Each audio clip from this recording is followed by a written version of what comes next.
Olá! Hoje a gente vai desvendar um conceito que está no nosso dia a dia, mas que, se a gente parar para pensar, nem todo mundo entende de verdade. É isso mesmo, vamos falar sobre a nuvem.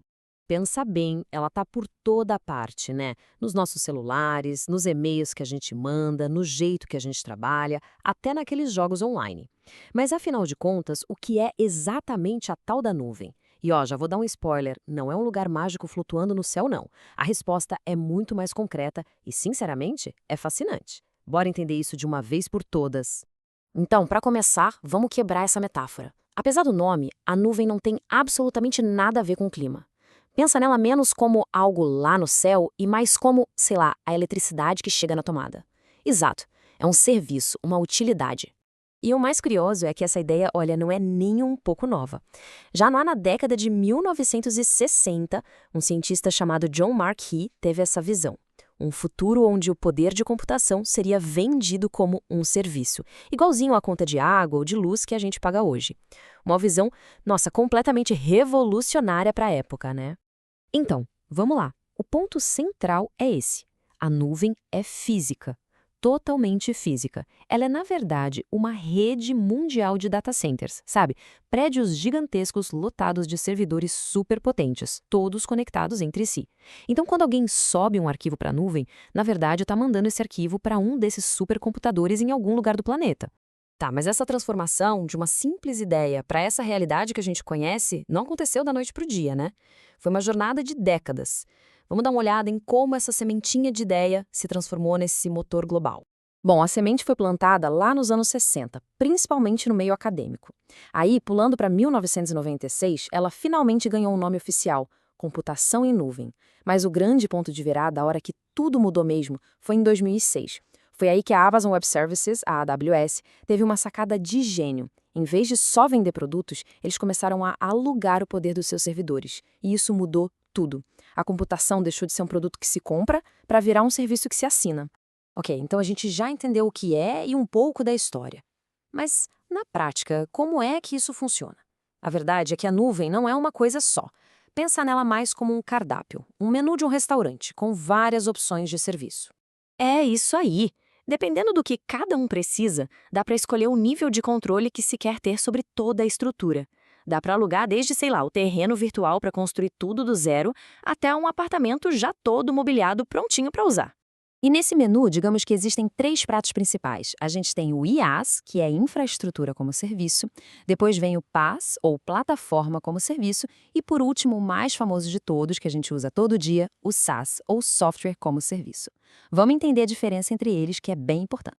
Vamos voltar para a analogia da construção, que fica fácil de entender. Com IaaS, a infraestrutura como serviço, é como se fosse alugado o terreno e as ferramentas básicas. Quem contrata tem controle total para construir o que quiser, gerenciando os servidores, o sistema operacional, tudo. Agora, lá na outra ponta, a gente tem o SaaS, o software como serviço. Aqui é como alugar um apartamento já mobiliado. A única preocupação é usar. Pensa no Google Drive, no Office 365, o provedor de serviço cuida de absolutamente tudo. E no meio do caminho tem o PaaS, a plataforma, que seria tipo alugar uma casa pré-fabricada. A estrutura principal está pronta, mas a decoração, os acabamentos, isso fica por conta de quem aluga. Ok, então, além do como os serviços são oferecidos, existe o onde. Onde é que esses servidores rodam e quem pode acessar. Isso nos leva para os diferentes modelos de nuvem. Primeiro, a nuvem pública, que é a mais comum de todas. A analogia perfeita é o transporte público. É eficiente, tem um custo mais baixo e é compartilhado por um monte de gente ao mesmo tempo. A infraestrutura toda pertence a gigantes como a Amazon, o Google, a Microsoft e o modelo é simples. Paga-se só pelo que se usa. Depois, tem a nuvem privada. Se a pública é o ônibus, a privada é o carro particular. A infraestrutura é toda dedicada a uma única empresa ou organização. Isso dá muito mais controle, muito mais segurança. Mas, claro, o custo é bem mais alto. Geralmente é para guardar dados super sensíveis, coisas que não podem vazar de jeito nenhum. E, por fim, temos a nuvem híbrida, que é basicamente o melhor dos dois mundos. É uma mistura.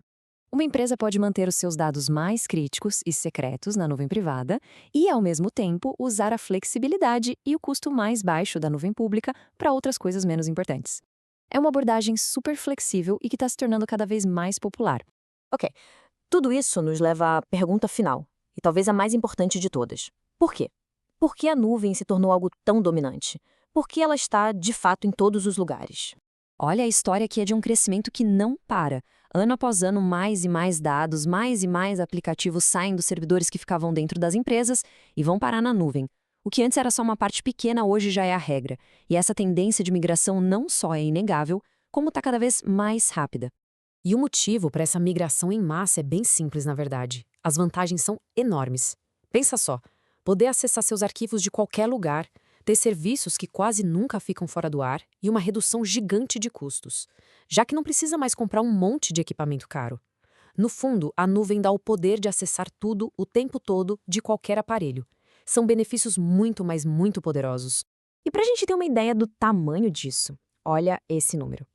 Um estudo de 2020 da SAS Brasil mostrou que 80% das grandes empresas aqui da América Latina já tinham ou estavam prestes a ter um projeto rodando em nuvem.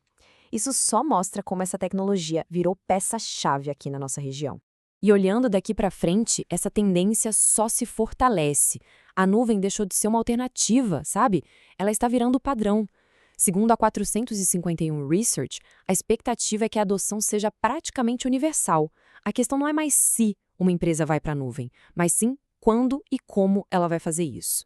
Então, no fim das contas, aquela ideia lá do McCarthy, de computação como um serviço, como água e luz, finalmente se tornou realidade. A nuvem é esse motor invisível que move a nossa vida digital hoje. Ela transformou indústrias inteiras e mudou completamente o jeito que a gente vive e trabalha. E aí fica a pergunta, né?